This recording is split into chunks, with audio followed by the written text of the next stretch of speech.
Alexis Rasmussen foi convidada à casa de Eric e Dee Millerberg em 2011 supostamente para cuidar dos filhos do casal enquanto eles saíam à noite. Alexis precisava do dinheiro extra e conhecia bem o casal, então ela concordou. Mas Eric e Dee não tinham planos de sair naquela noite, e em vez disso submeteram Alexis a uma noite de terror como nada que ela poderia ter imaginado.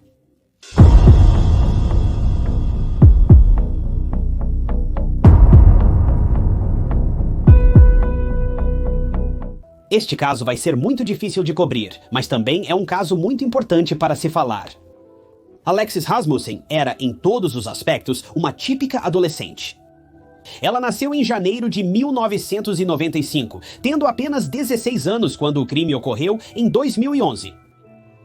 Alexis era uma garota que se mostrava entusiasmada com seu futuro. Seus hobbies favoritos incluíam ler, dançar e fazer compras, mas acima de tudo, ela adorava sair com os amigos. Alexis tinha um forte sistema de apoio de amigas de sua idade, para quem podia contar qualquer coisa. Porém, a vida de Alexis não era perfeita. Pouco se sabe sobre a vida familiar de Alexis ou seu relacionamento com os pais, mas é conhecido que ela tinha um irmão muito amado. Eles brigavam o tempo todo, mas nada sério. Era a típica rivalidade entre irmãos, e as coisas raramente ficavam fora de controle. Alexis sabia que tinha uma família que se importava muito com ela, e que podia contar com a maioria deles quando mais precisava. Infelizmente, Alexis lutava contra demônios desconhecidos por seus pais.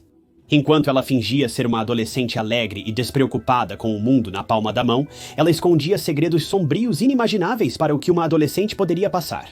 Alexis conheceu Dee e Eric Millerberg na primavera de 2011. Ela estava procurando uma maneira de ganhar um dinheiro extra para quando fosse fazer compras com suas amigas, e sentiu que ser babá seria uma ótima maneira de conseguir um dinheiro extra. Então, quando descobriu que os Millerbergs precisavam de alguém para cuidar de seus filhos às vezes, ela aproveitou a chance. Logo, os Millerbergs se tornaram amigos próximos de Alexis. Afinal, ela tinha uma personalidade forte e agradável, e os Millerbergs pareciam ótimos. Mas Alexis logo descobriria que havia muito mais acontecendo na família Millerberg do que ela poderia ter imaginado. O problema é que Alexis admirava o casal. Alexis tinha pais que a amavam muito, e ela parecia estar ciente do amor e apoio deles por ela. Mas como todos sabemos, quando se é adolescente, procura-se admirar qualquer pessoa, exceto os próprios pais. É uma fase da vida em que você busca descobrir sua própria identidade, independente da família e dos pais. Então Alexis se entregou ao estilo de vida e amizade dos Millerbergs, sentindo que enfim encontrara um lugar onde realmente pertencia, onde poderia se descobrir e desabrochar como adulta. Ela tinha muito respeito pela família Millerberg, então começou a passar cada vez mais tempo com o casal. Mas o que começou como uma simples oportunidade de babá, rapidamente se transformou em muito mais do que Alexis poderia ter imaginado, e certamente mais do que os pais de Alexis sabiam. Apesar de Alexis ver os Millerbergs como modelos a seguir, Eric e Dee estavam longe de serem cidadãos exemplares. Na verdade, eles se mostraram algumas das piores pessoas sobre as quais já falei em histórias de crimes reais. Tie knots, o que diz muito. Eric e Dee, em um período de cerca de 6 meses, transformariam uma linda garota de 16 anos em uma sombra de seu antigo eu. Alexis se tornou alguém que seus amigos mal podiam reconhecer, perdendo todo o senso de si mesma e propósito, e ficando presa em um vício do qual poucas pessoas conseguem se libertar.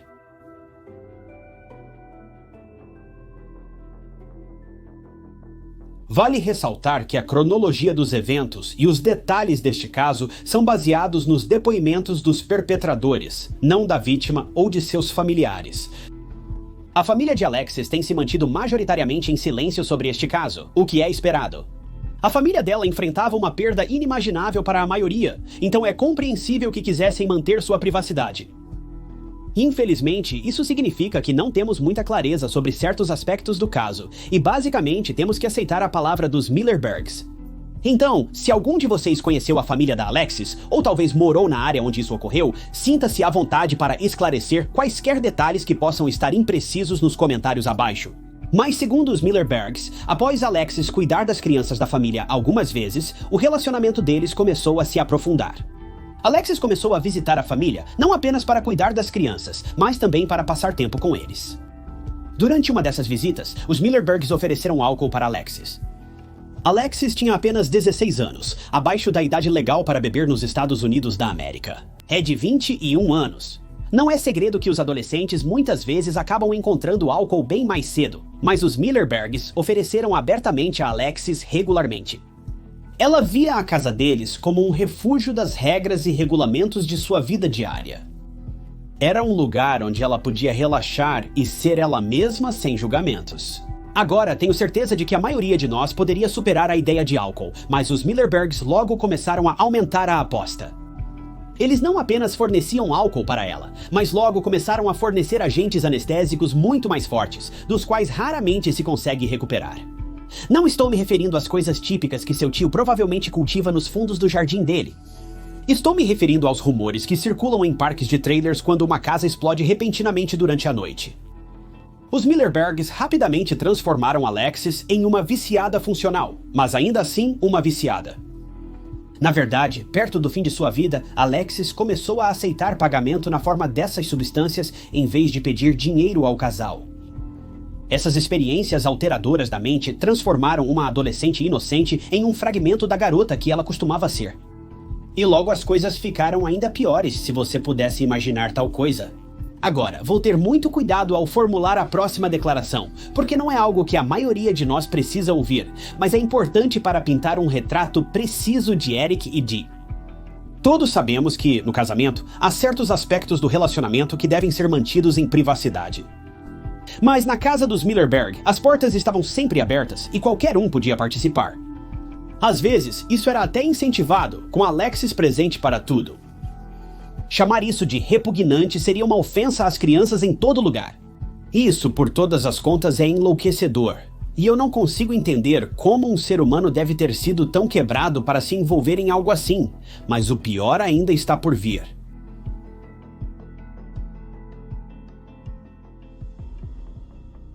Era 10 de setembro de 2011. Alexis foi convidada à casa dos Millerberg enquanto o casal saía para comprar presentes de aniversário para a filha. Mas assim que Alexis chegou, os planos mudaram. Nenhum serviço de babá ou compras ocorreu naquele dia. Minutos após Alexis chegar na casa, Eric lhe ofereceu um coquetel misto de várias coisas. Ele a injetou pelo menos 3 vezes em questão de minutos. Note que apenas uma única injeção teria sido suficiente para um adulto de tamanho completo, mas Alexis era bastante pequena e ainda era uma adolescente. Eric e Alexis então foram para o quarto para terem um tempo privado longe de Dee, mas após um curto período, a mente de Alexis começou a mudar. Ela passou de viver os melhores momentos para sentir-se em um pesadelo. Os pensamentos de Dee começaram a espiralar, levando-a a surtar. Em pouco tempo, ela estava completamente desorientada e começou a ficar extremamente frio. Com frio, ela pediu aos Millerbergs para tomar um banho quente, pois cobertores e lençóis não bastavam para se aquecer. Após cerca de 45 minutos, Dee entrou para verificar como ela estava e descobriu que ainda estava com frio. Dee ajudou-a a sair do banho, envolveu-a em um cobertor e a ajudou a se deitar em outro quarto.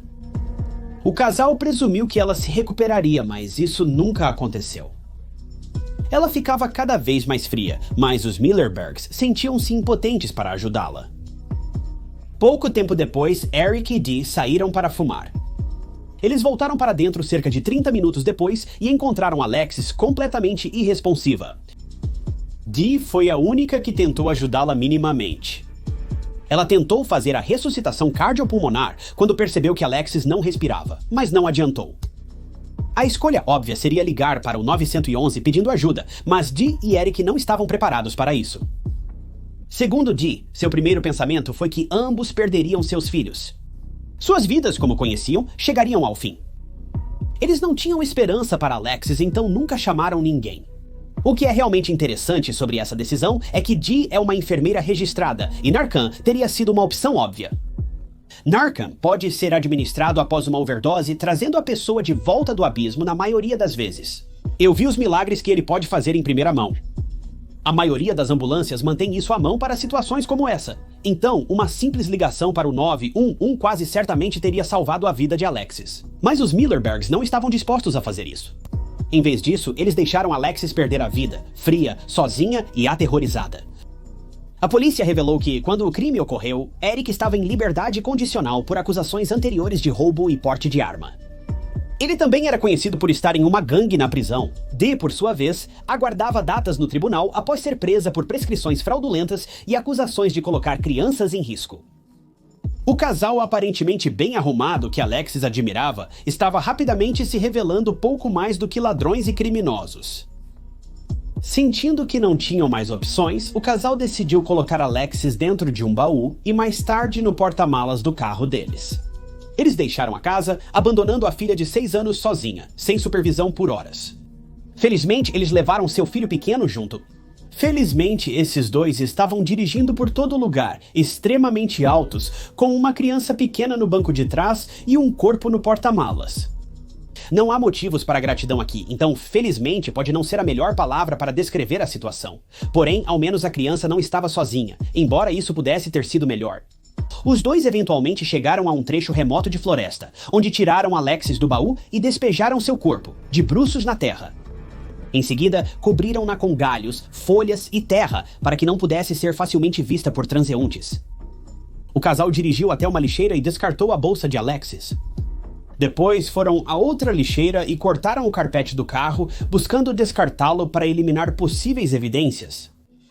Depois, seguiram para casa fingindo normalidade.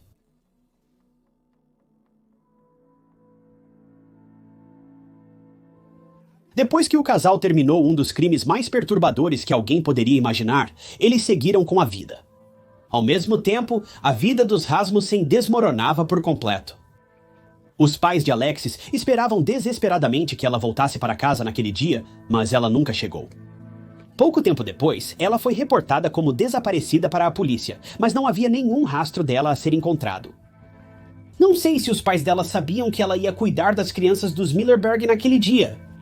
Os relatórios não indicaram onde a polícia procurou por ela, mas provavelmente os pais dela não sabiam desses planos, mesmo que ela pretendesse ficar fora por várias horas naquele dia. Alexis já havia fugido de casa ao menos uma vez antes. Portanto, a família presumia que ela estava apenas se escondendo em algum lugar, provavelmente com amigos. Ninguém jamais esperaria que um cenário tão desolador se desenrolasse às costas da família. A verdade é, a polícia provavelmente nunca teria descoberto a verdade se não fosse por um homem, Eric Smith, também conhecido como Peanut. Segundo a polícia, eles desconheciam que Alexis estava em perigo ou envolvida com más companhias. Peanut era membro da mesma gangue de prisão que Eric Millerberg, e há relatos variados sobre como Peanut se envolveu no crime.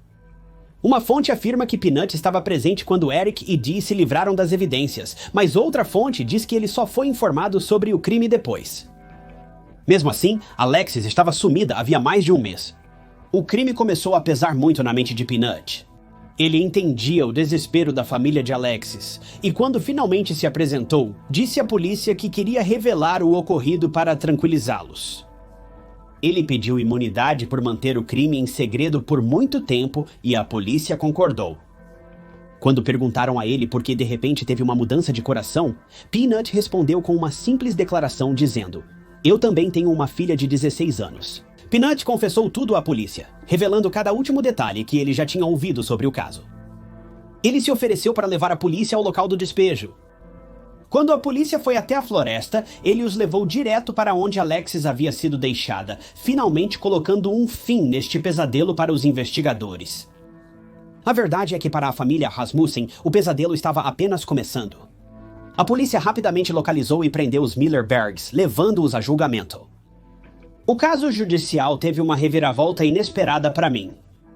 Ao ser questionada sobre o ocorrido, Dee disse que falaria sobre tudo, mas em troca, queria proteção contra o marido durante o julgamento e uma sentença reduzida por cooperar. Seu marido, por outro lado, não diria nada aos investigadores ou detetives. Dee então virou as costas para o marido e explicou tudo, cada último detalhe sobre o relacionamento do casal com Alexis e os eventos que ocorreram naquele fatídico dia de setembro. Em troca de sua participação, Dee recebeu uma sentença de apenas 5 anos de prisão. Já Eric não foi tão afortunado. Você pode esperar que ele tenha sido condenado à prisão perpétua, mas não foi o caso. Bem, não realmente de qualquer forma. Eric foi considerado culpado de 3 crimes graves: homicídio, obstrução da justiça e uma acusação por ter relações com Alexis quando ela era adolescente, mesmo com seu consentimento questionável devido à influência de substâncias. As sentenças variam de 1 a 15 anos, até 5 anos, e de 5 anos à prisão perpétua. O único problema é que Eric será elegível para liberdade condicional em 2046. Embora isso possa parecer muito distante, não é? Não há uma sentença longa o suficiente para Eric, e 5 anos definitivamente não bastam para Dee também. De fato, Dee já foi libertada e agora é uma mulher livre. Mas a família Rasmussen nunca será livre. Nada pode trazer Alexis de volta, e nada poderia jamais expiar os crimes nauseantes que Eric e Dee cometeram. Alexis tinha um futuro tão brilhante e vibrante à sua frente, mas ela perdeu tudo por causa desses monstros patéticos e repulsivos.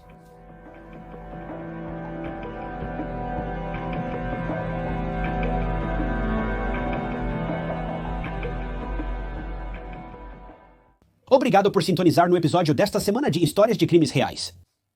Após uma história assim, esqueça o final usual?